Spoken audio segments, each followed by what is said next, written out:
nefrítico se va a definir como un daño inflamatorio a nivel de los glomérulos, lo cual va a ocasionar como consecuencia una reducción de la filtración a nivel glomerular. Todo este proceso inflamatorio que termina por dañar el glomérulo y por ende la filtración va a terminar generando síntomas urémicos, con retención de sodio y agua, lo cual va a llevar a que el paciente clínicamente manifieste edemas e hipertensión arterial. Clásicamente, la clínica que envuelve el síndrome nefrítico se caracteriza por la presencia de hipertensión arterial, hematuria, cilindros hemáticos, la presencia de leucocituria, que también se le denomina piuria, y también la presencia de proteinuria, que suele ser de leve a moderada sin llegar a un rango nefrótico. Por lo tanto, clínicamente debemos nosotros sospechar que podemos encontrarnos frente a un síndrome nefrítico cuando encontramos la tríada de hipertensión, hematuria y la presencia de edemas en un paciente. Además, también la presencia de oliguria o proteinuria en rango no nefrótico, acompañado de una disfunción de la función renal, debe hacernos sospechar que podemos estar frente a un cuadro de síndrome nefrítico.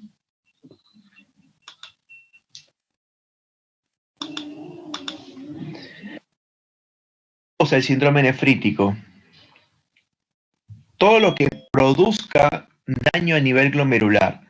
El daño a nivel glomerular puede ser debido a un problema renal primario, a una enfermedad que ataque netamente al riñón, puede ser secundario a procesos infecciosos o puede ser secundario a enfermedades sistémicas. Entonces, cuando nosotros identificamos un síndrome nefrítico clínicamente, debemos tratar de buscar cuál es la causa que lo está originando.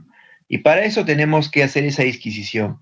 ¿Será un problema netamente renal o una enfermedad sistémica que está dañando el riñón o una infección que está dañando el riñón?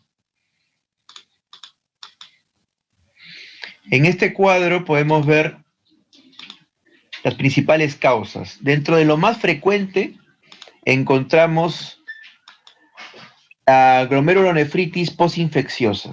Dentro de ellas la postestreptocócica, pero también hay causas infecciosas no estreptocócicas. Otra causa que suele ser frecuente es la púrpura de Schönlein-Henoch y la nefropatía por inmunoglobulina A. De las menos frecuentes vamos a encontrar como causas la glomerulonefritis membranoproliferativa, que es un tipo de afectación primaria renal, o el lupus eritematoso sistémico, que es el daño glomerular secundario a una enfermedad sistémica, o glomerulonefritis secundaria sepsis también. Dentro de causas un poco más raras están las vasculitis sistémicas, como son la granulomatosis de Wegener o la poliarteritis nodosa, etc.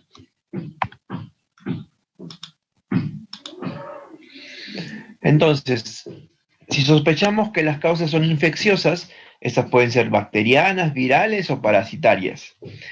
De las bacterianas, debemos tener en cuenta que de lo más frecuentes son las postestreptocócicas, pero también hay causas infecciosas no estreptocócicas, como la endocarditis infecciosa, la sepsis, las neumonías por neumococo, fiebre tifoidea, brucela, etc. O causas virales como virus de hepatitis B, C o mononucleosis infecciosa. Y dentro de las parasitosis que podrían ocasionar un síndrome nefrítico, tenemos a la toxoplasmosis o a la malaria incluso. Dentro de las enfermedades sistémicas que pueden ocasionar daño glomerular, hay que tener en cuenta al lupus eritematoso sistémico, a la púrpura de Schönlein-Henoch o al síndrome de Goodpasture. Dentro de las alteraciones primarias del riñón que pueden causar daño glomerular, tenemos a las glomerulonefritis primaria, que puede ser la mensagiocapilar o aquella que está relacionada a la inmunoglobulina A o a la proliferativa mesangial. El modelo de todas las las causas de síndrome nefrítico, de la más frecuente es definitivamente la glomerulonefritis postestreptocócica. La incidencia de esta glomerulonefritis aguda postestreptocócica generalmente se ve con mayor frecuencia en países menos desarrollados, ¿no?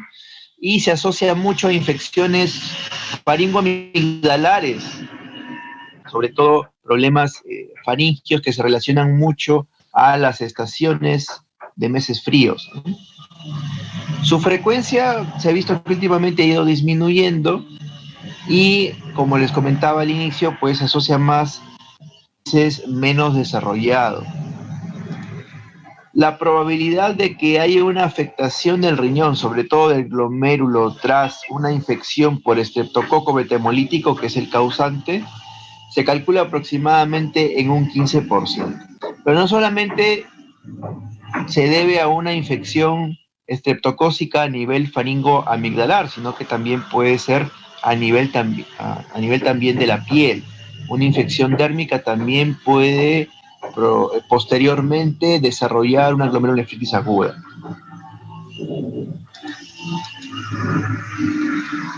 El más común, entonces, tenemos acá es el estreptococo betemolítico. En el caso de la glomerulonefritis aguda postestreptocócica por una infección cutánea,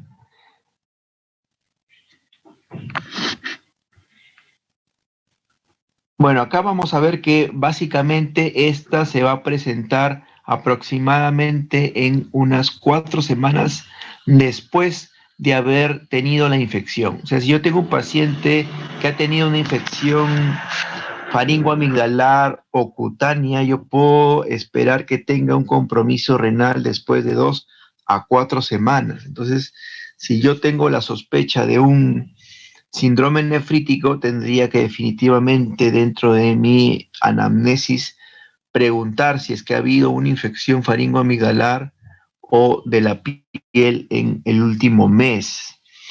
Lo ideal es siempre que cuando viene un paciente con un problema faringoamigdalar poder hacer un cultivo para identificar cuál fue el germen responsable, ¿no? Sobre todo cuando es una faringoamigdalitis con placas o con evidencia de que hay lesiones pustulosas también.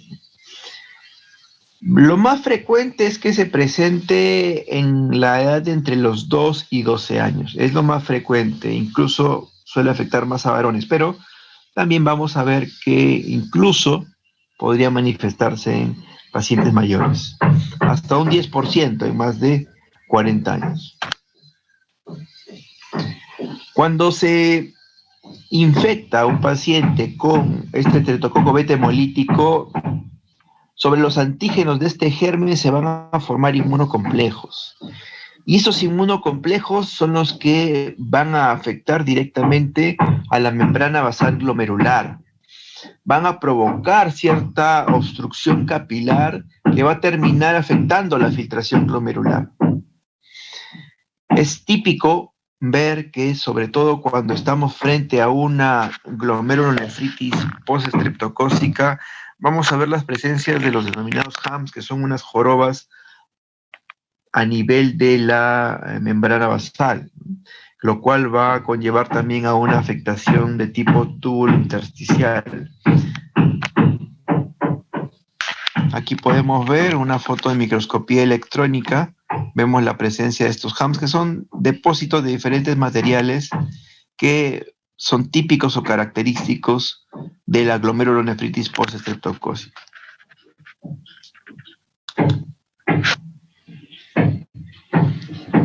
Cuando sucede la infección por el estreptococo beta hemolítico, ya sea por una faringoamigdalitis o una infección cutánea, el antígeno de este germen estimula a que los anticuerpos, dentro de ellos el que más se usa, es incluso para el dosaje, es el antiestreptolicina, aumente.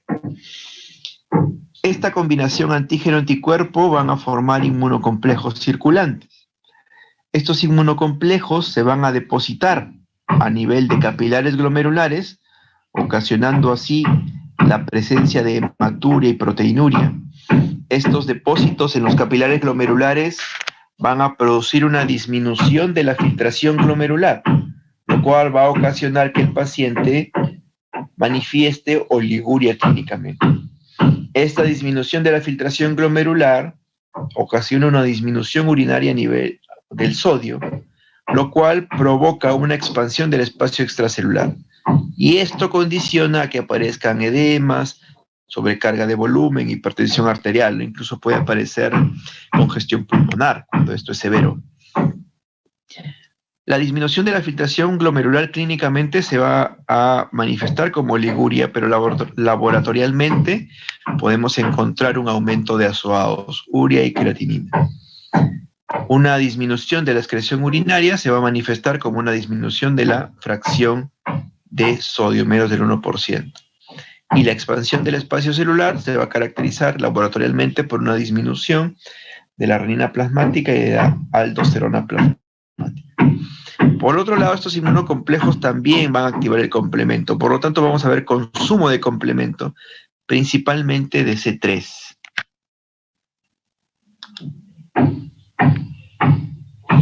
Entonces, les había comentado que el rango entre que se manifiesta el síndrome nefrítico y la infección por el estreptococo beta hemolítico, ya sea en faringe o en la piel, es de 2 a 4 semanas. De 2 a 3 semanas en la faringoamigdalitis y hasta 4 semanas en una afectación dérmica, en una piodermitis, pero el promedio es de 2 a 4 semanas. Y la clínica que va a presentar pues es la presencia de hematuria, hipertensión, edemas y deterioro de la función renal principalmente. La hematuria, que puede ser macro o microscópica, lo más común, el 70% es que sea microscópica, por eso es importante el examen de orina. También pueden aparecer cilindros hemáticos en el sedimento, por eso hay que valorar muy bien el examen de orina, sobre todo el sedimento urinario. La hipertensión arterial debido a una retención hidrosalina. Como hemos visto, hay una disminución de la filtración, hay una alteración en la excreción de sodio que produce retención o expansión del volumen, por lo tanto, hay una retención hidrosalina que provoca un aumento de la presión arterial. La presión arterial, una vez que se manifiesta, puede causar consecuencias como la encefalopatía hipertensiva o una falla cardíaca.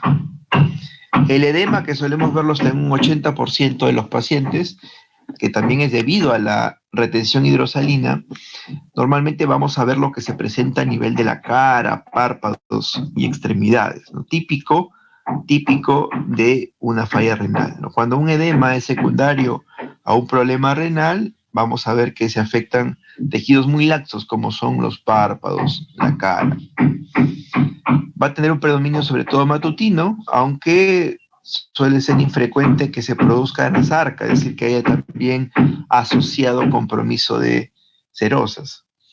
Lo que sí podemos llegar a observar es ingurgitación yugular, incluso congestión pulmonar, vamos a auscultar incluso crepitantes a nivel de las bases pulmonares, y cuando es definitivamente muy severo, puede llegar a aparecer edema agudo de pulmón. Perdón un ratito.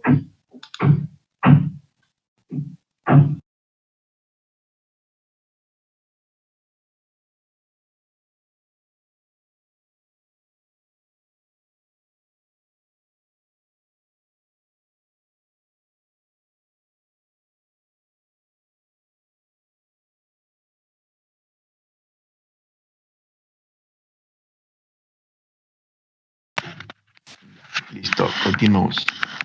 Otra manifestación clínica es la oliguria.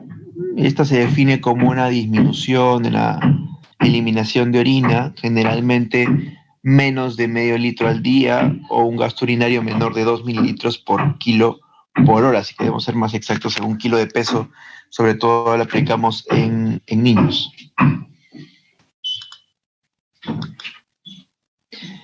Bien, en cuanto al diagnóstico, para poder diagnosticar una glomerulonefritis aguda postestreptocócica, lo principal es la clínica.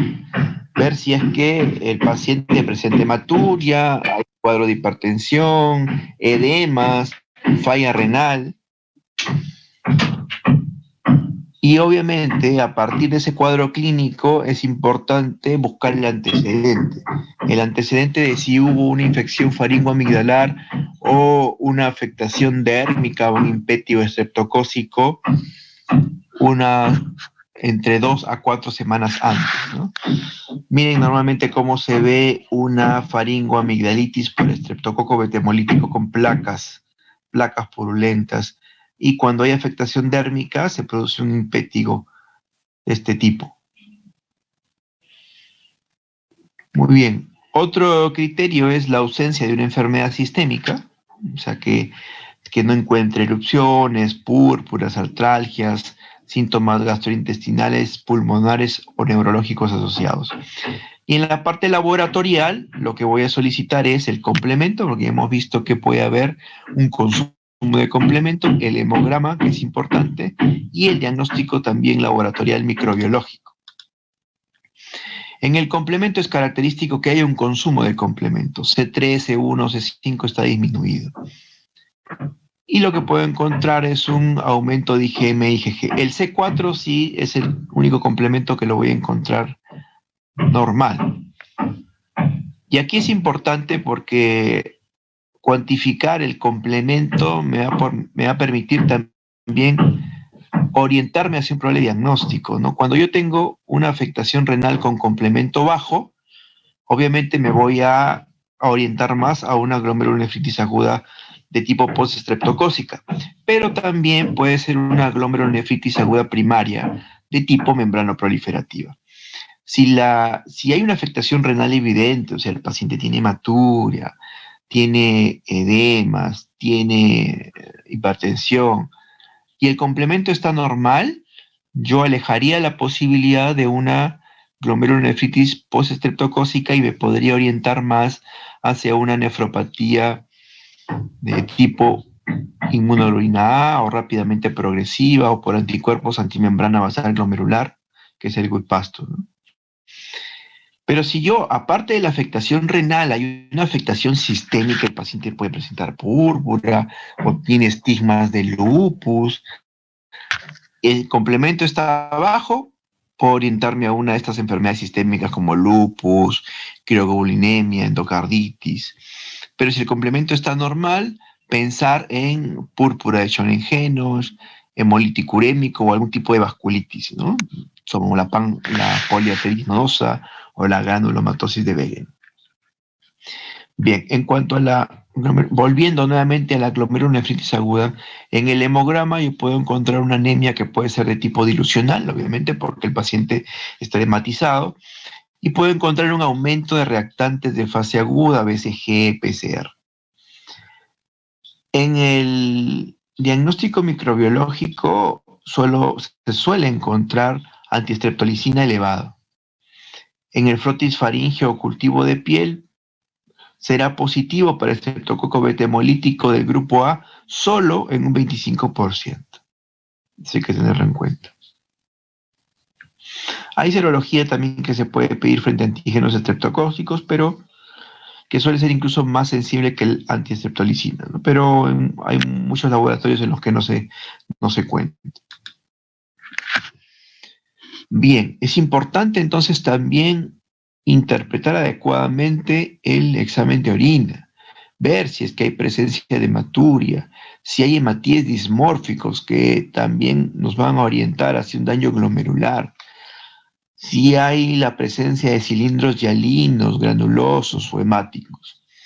Valorar la orina de 24 horas también para ver si la proteinuria llega o no a un rango nefrótico o si es que queremos valorar las concentraciones de sodio en orina, que estas suelen ser bajas en pacientes con síndromes nefríticos. Tenemos que hacer diagnósticos diferenciales de la glomerulonefritis aguda postestreptocócica, ¿no? Esta también se puede confundir con una nefropatía por inmunoglobulina, perdón un ratito,